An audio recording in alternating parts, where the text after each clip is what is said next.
Beleza, galera? Hoje é dia 24 de maio de 2017. Eu não costumo gravar o vídeo à noite, esse horário, agora são 22h15, por causa da luminosidade ficar meio escuro e tal. Mas eu tenho que gravar porque o assunto tá bombando aí.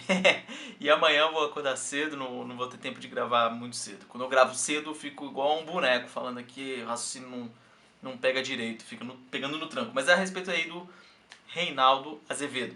Não vou falar do grampo, porque aquele grampo ali não quer dizer nada, vocês já devem ter visto aí vários vídeos falando a respeito, então não tem conteúdo criminoso ali na conversa entre ele e a irmã do Aécio. Porém, dá pra perceber ali uma certa intimidade entre os dois ali e tal, mas tudo bem, isso aí não vem ao caso. O que eu quero falar é o seguinte: quem é Reinaldo Azevedo? Se você tem alguma dúvida que ele é ligado com os tucanos do PSDB, é só, ó, entrou no blog dele, já tá escrito assim: blog do jornalista Reinaldo Azevedo, : política, governo, PT, imprensa e cultura. Só. Tá esses 5 tópicos aqui, dando uma ênfase ao PT. Por quê? Porque a briga do PSDB contra PT, aquela briga fictícia que todo mundo já tá cansado de saber. E aqui tá, 5 tópicos, certo? Política, governo, PT, imprensa e cultura. Alguém viu aqui falando segurança pública? Outra perguntinha: Reinaldo Azevedo, ele é autoridade em segurança pública, para falar a respeito de segurança pública? Não! Não é. Então eu vou colocar aqui um trechinho aqui editado do vídeo aqui do Marcos Duval, que ele gravou faz um tempo. O vídeo completo do Marcos Duval está no link aí na descrição do vídeo. E aí vocês analisem o que o Marcos Duval está falando a respeito do Reinaldo Azevedo, com a sua ligação com o José Serra. E lembrando que o José Serra, safado, né, também está aí com a corda no pescoço, integrou a Ação Popular, movimento comunista na época do regime militar aqui no Brasil. Enfim, um dia talvez eu fale a respeito só do José Serra, mas hoje o foco é Reinaldo Azevedo, para que vocês conheçam o. Lembrando que ele já meteu o pau no juiz Sérgio Moro, já meteu o pau na Joyce Haussmann, já meteu o pau em todo mundo, beleza? Então acompanha aí o videozinho e tirem suas conclusões. Boa noite aí, abraço.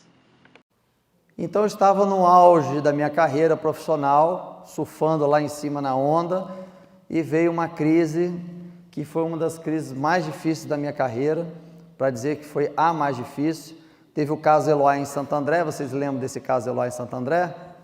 Esse caso ficou todo mundo acompanhando durante semanas, né, o resultado dessa operação. Nós tínhamos o GAT da unidade da Polícia Militar de São Paulo, estritamente assim, especialista nessa situação com o refém, com vários casos enormes de sucesso ao longo da sua carreira do GAT.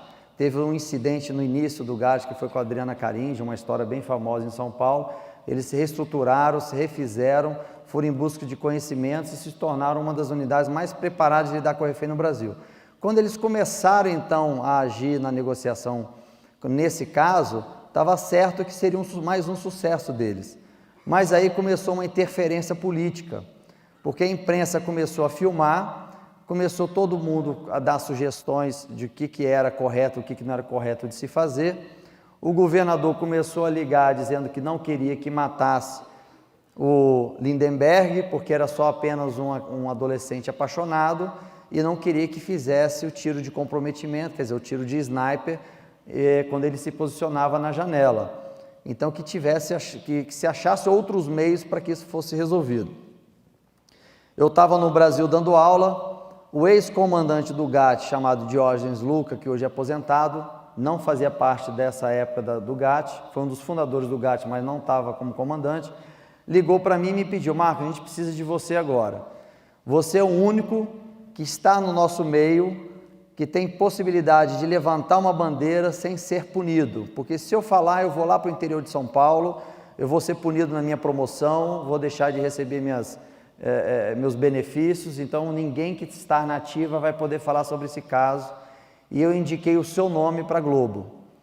E aí o Fantástico me liga fui para o Fantástico em São Paulo, gravei durante 4 horas e sentei numa cadeira junto com o Valmir, que é um coroão, um cabelo grisalho que faz as entrevistas de polícia para o Fantástico, e comecei a falar das interferências políticas no trabalho da polícia. Eu fui com essa bandeira falando assim, pronto, agora eu vou conseguir ajudar a fazer esse divisor de águas, vou falar por aqueles que não podem falar. E aí falei que o José Serra estava interferindo, que ligava que o secretário de segurança não deixava fazer o trabalho técnico e como o GAT já estava preparado, e que pediram para entrar com munição de borracha numa situação com refém que não existe em lugar nenhum do mundo. Enfim, fui colocando os pontos, falei do ônibus 174 no Rio de Janeiro, que também o prefeito do Rio, o governador do Rio na época, também interferiu imensamente naquela operação, fazendo que aquela professora fosse morta, que o BOPE tentasse fazer alguma coisa depois de ter sido fracassado vários procedimentos que também eram com atirador de elite, enfim. E aí disse que nos Estados Unidos isso acontecia na década de 60, que os políticos lá foram punidos e por conta disso hoje cada um no seu quadrado mesmo. Quem é técnico para falar e tem especialidade são os policiais. Se os policiais de operações especiais, como é aqui o choque aqui de vocês, disserem, não, nós temos que fazer isso, eles têm embasamento técnico e conhecimento técnico, que são profissionais da área, para fazer isso. Então não dá para chegar um prefeito, um governador e começar, não quero que vocês façam, vocês vão ter que fazer diferente. Se eles estudam isso, existe doutrina, existe pesquisas, enfim, não é uma coisa que você, só que saiu no diário oficial, você que é polícia, botou carteira, a arma na cintura, você virou polícia, né? E aí eu fui falar sobre isso e o Valmir Sato virou para mim e falou o seguinte, Marco, eu queria, ok, essa parte eu entendi, agora vamos falar, queria que você falasse da parte técnica. E aí eu falei assim, eu não vou falar o que eles fizeram de errado, eu vou dizer o que a SWAT de Dallas faria. Em alguns detalhes eu tive até dúvida, liguei para o Christian, esse que vocês conheceram, tirei a dúvida com ele, e aí falei, olha, a Dallas SWAT faria assim, assim, assim, assado. Mas quando eu estava falando sobre a interferência política, eu encerrei essa parte de entrevista sobre a interferência política falando uma frase assim, que eu tinha vergonha de ser brasileiro por ver que a política no Brasil interferia no trabalho da polícia.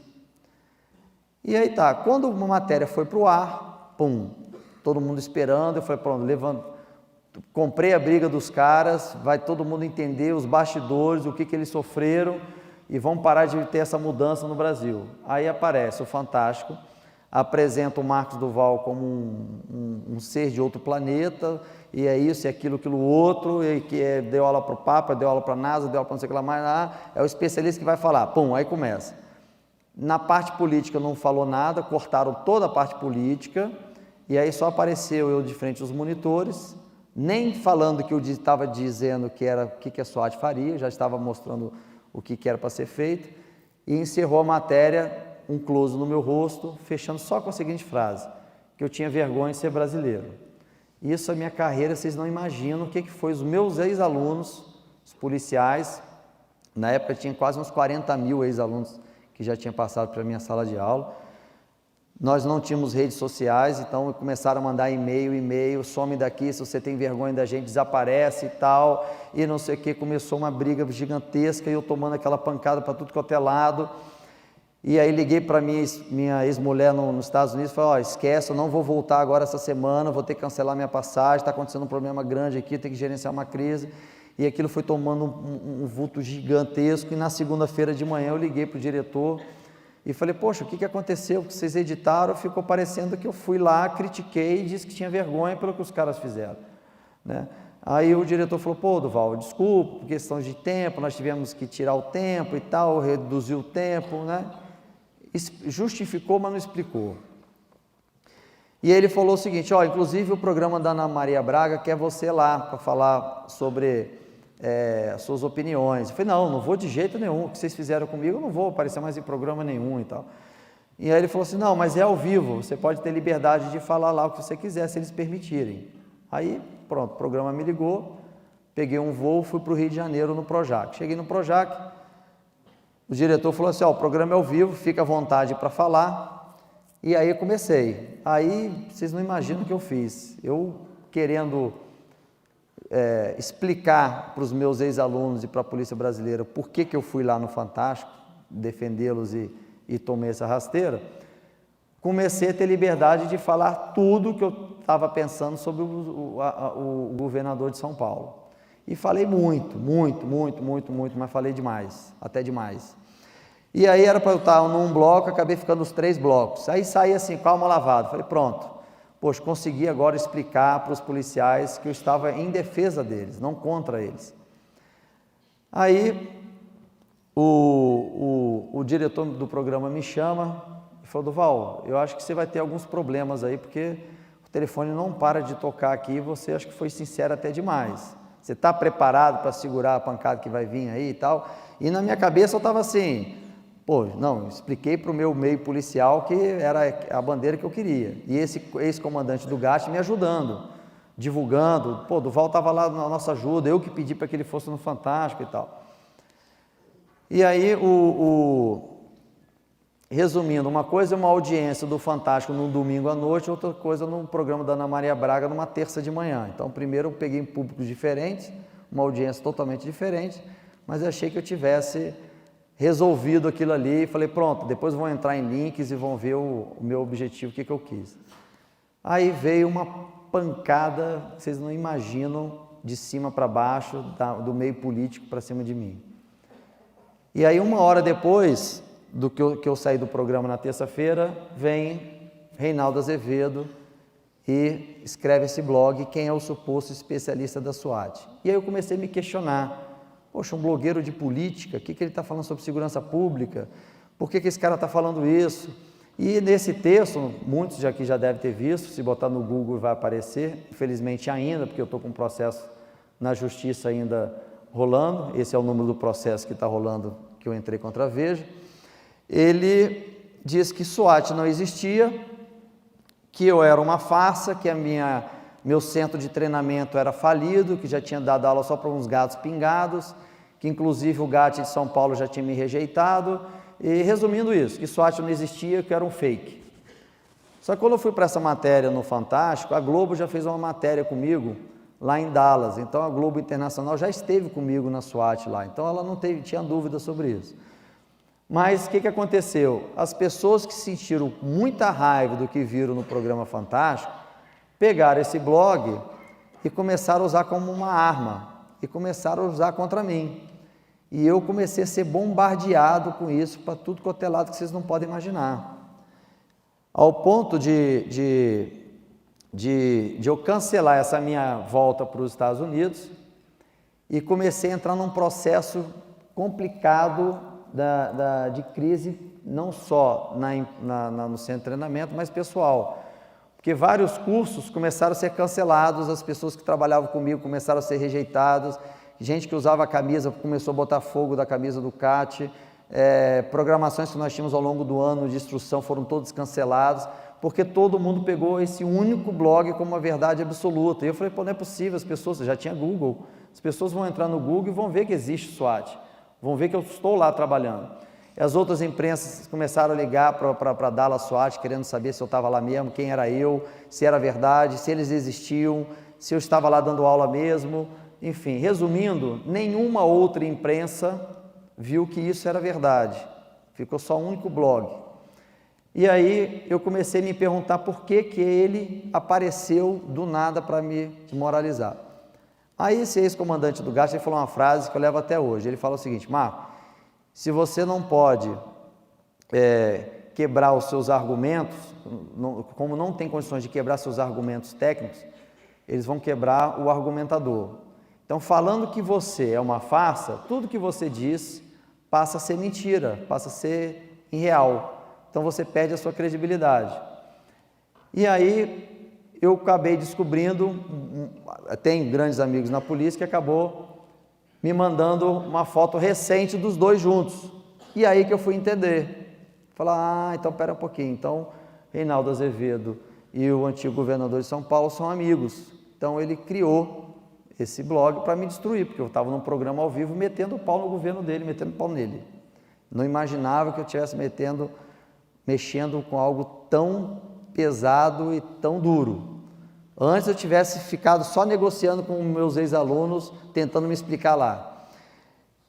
E o que mais me chamava a atenção era exatamente isso, das pessoas acreditarem nisso.